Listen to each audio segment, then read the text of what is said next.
2016. I mean, God being so good, it is the same present president that handed over Ghana to His Excellency former President Nana Danko Akufo-Addo.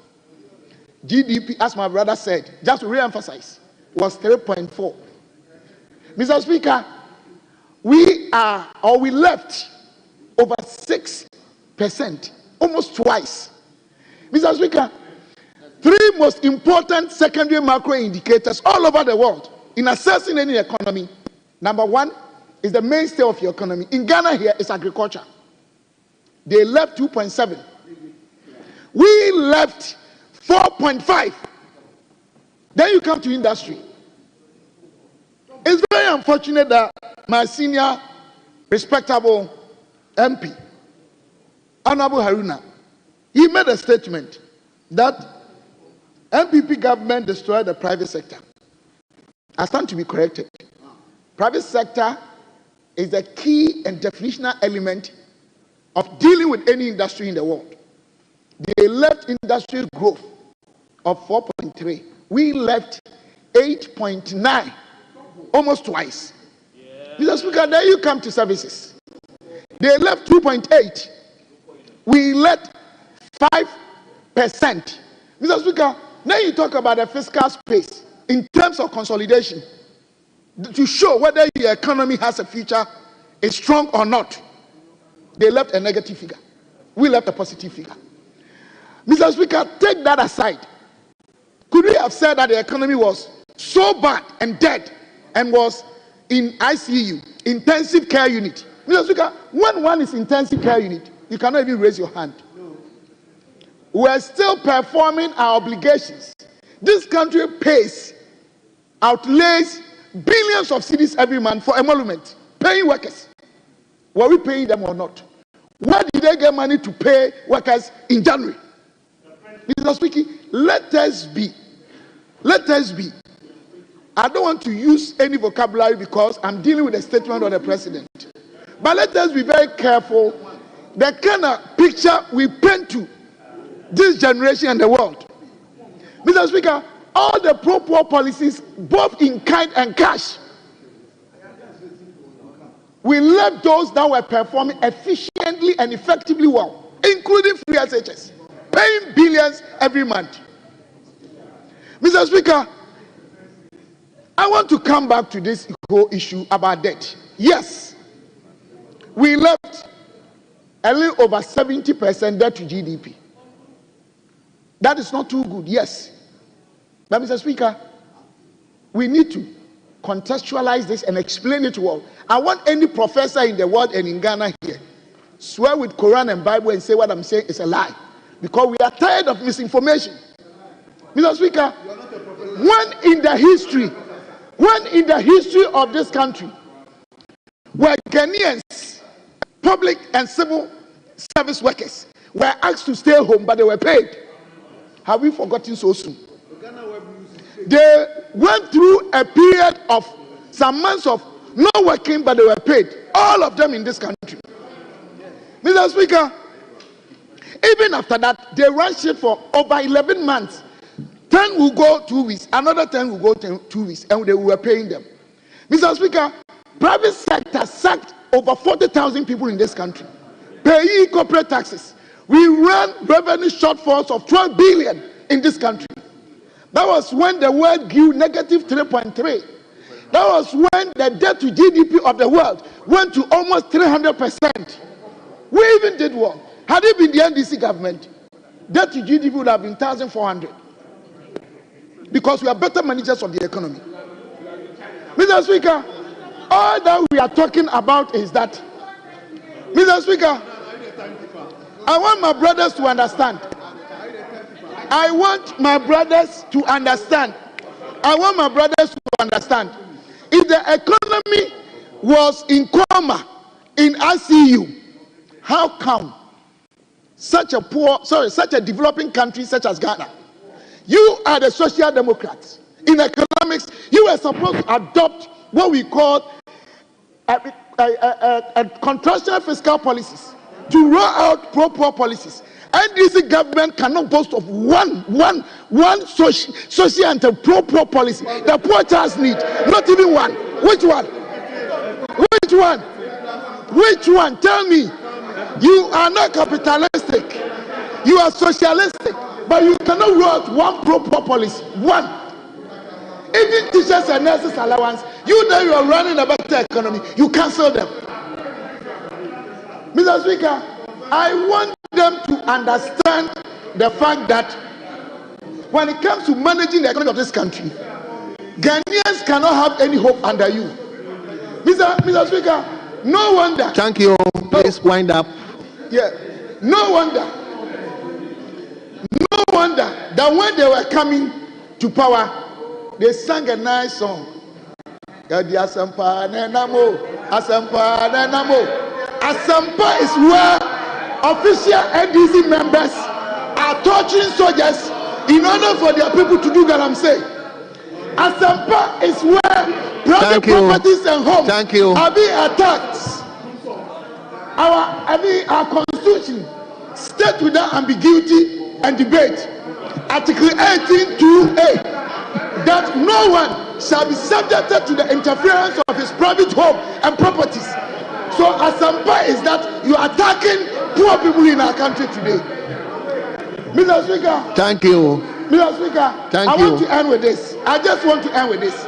I want to tell them today, when you have impaired productivity, when your market is not working, when you have revenue shortfalls, where you rely on is debt financing, and when your GDP is not growing, definitely. So it was an uncontrollable factor. But before they came to power, they have inherited far better economic Thank you, Honorable Stephen Amoah. Thank you, Mr. Speaker. Thank you.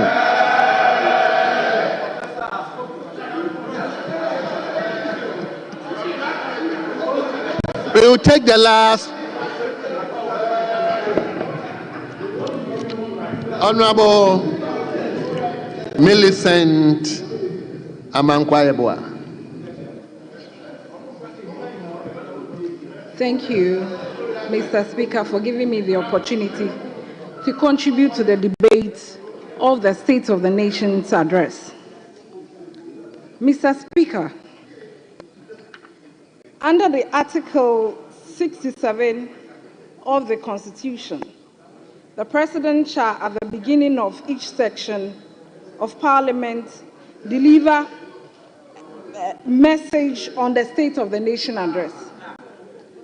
Mr. Speaker, clearly, His Excellency John Dramani Mahama has honored his constitutional rights and the oath that he swore. This is the first of his oath that he swore. Mr. Speaker, with this Article 67, that is the message, it didn't come out clearly with what the content of the message is. But if you pick the Article 34, Clause 2, the President shall report to Parliament at least once a year all the steps taken to ensure realization of the policies, objectives obtained in this chapter, and in particular, realization of the basic human rights and healthy economy, the right to work, the right to good health care, and the right to education. Mr. Speaker, on that note, let us ask ourselves if indeed the SONA contains this context. Mr. Speaker, yesterday, one of our members of Parliament, our sister, the former Deputy Minister for Finance, depicted that the SONA, that it states the message that His Excellency John Dramani Mahama came about, was actually not in a right state. But I want to tell her that as a woman, I was surprised about some comment that was made. Because when she made mention of the fact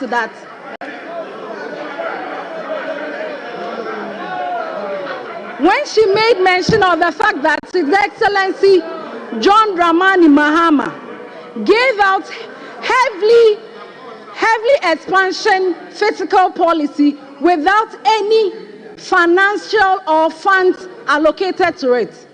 She is a finance minister. I want to ask her that if the State of the Nation address is supposed to come out with outlined financial lines towards it, that is why we have the budget on Tuesday, on the 11th of March. That is when she would get to know the policies and the visions that align to the state's policy with its budget allocation.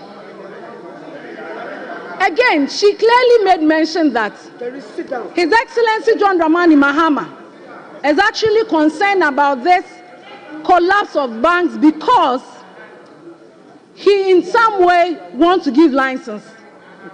This is very insensitive, because how can you collapse banks? Up to now, some people have not been able to recover. People are on the streets. People are unemployed. Look at people's money that has been invested in it. Look at the money you use in collapsing it. And look at the money which, if you had used to save them, wouldn't have been perfect. Mr. Speaker, now they talk about His Excellency John Dramani Mahama being a terminator. Mr. Speaker, if you want to come to the table of equity, come with clean hands. Come with clean hands. If you are able to, if you are able to,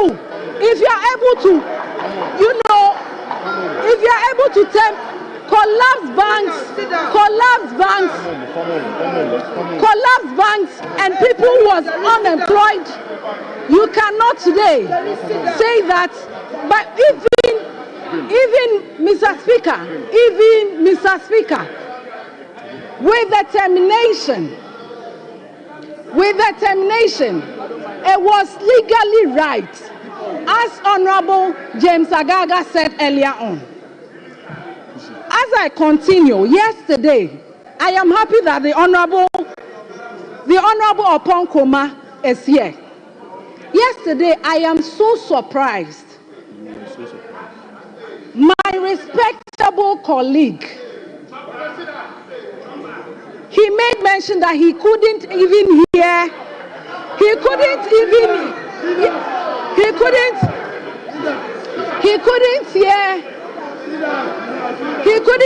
hear that His Excellency John Dramani Mahama spoke about job creation, and then he said,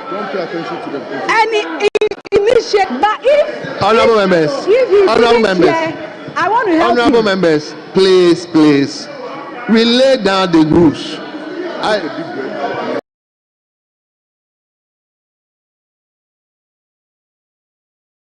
Skills, coding, web development, digital marketing. These are few that I made mention of. Mr. Speaker,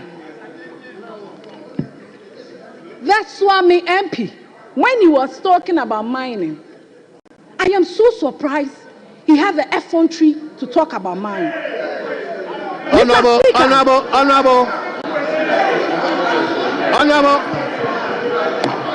Mr. Speaker. Honorable.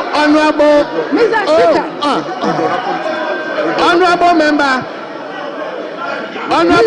please withdraw that statement. Mr. That Speaker, word. I am guided. I withdraw. Withdraw that word. Mr. Speaker, I am guided. I withdraw. Mr. Speaker, when you was talking about it, I was waiting. I have asked her to withdraw. She has withdrawn.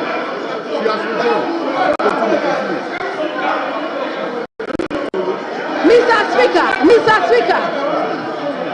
Honorable members.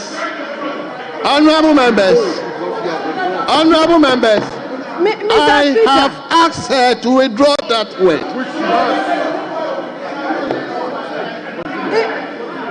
Don't worry. Mr. Speaker, I am guided. You are guided? Yes. Mr. Speaker, I was thinking that he would make mention the things that they did during their previous government. But Mr. Speaker, surprisingly, we had excavators seized. Mr. Speaker, instead of you looking at these mining communities, Honorable members, mining communities, I asked her to withdraw, and he has withdrawn. So, Mr. Speaker,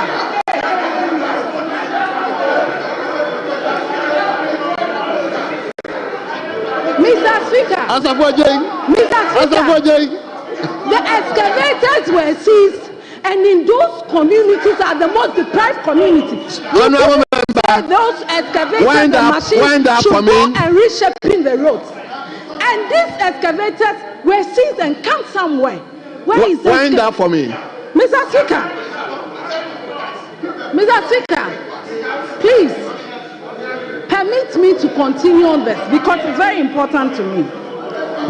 Mr. Speaker. Honorable member, wind up for me. Your time is up, please. Mr. Speaker, when we talk, Mr. Speaker, I was so happy. Honorable members, Mr. I am being guarded by the table. They give me the time. Mr. Speaker, with this constitutional mandate on the health sector. Thank you. Mr. Speaker. Thank you very much. No, Mr. Speaker. Thank you very much. Let me be inclusive. Mr. Speaker, we will come back again.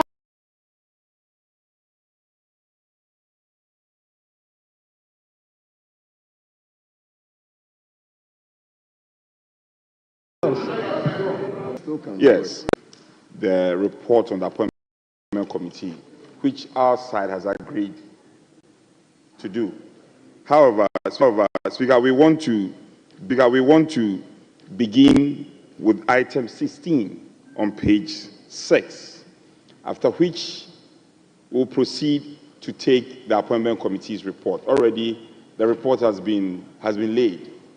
So, Speaker, shall we proceed from item 16 on page 6?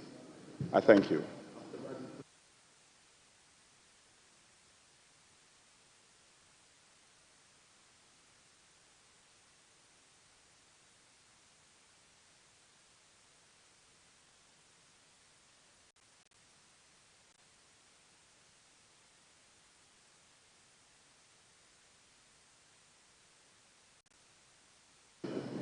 Yes, Honorable Majority Leader.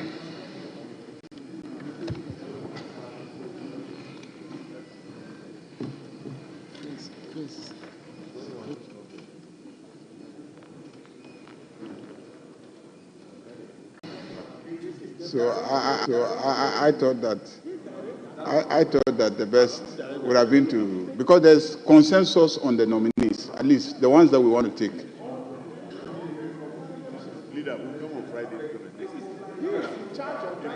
No, we'll take it today, except I wanted to take the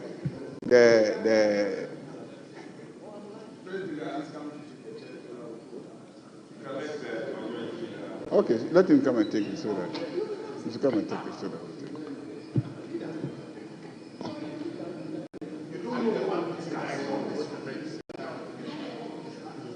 it. The leader should oblige us. We'll just start from the motion and we terminate. We start from the motion and end. I'm coming. Hold on. Coming. So, leadership, is that the pressure of the House?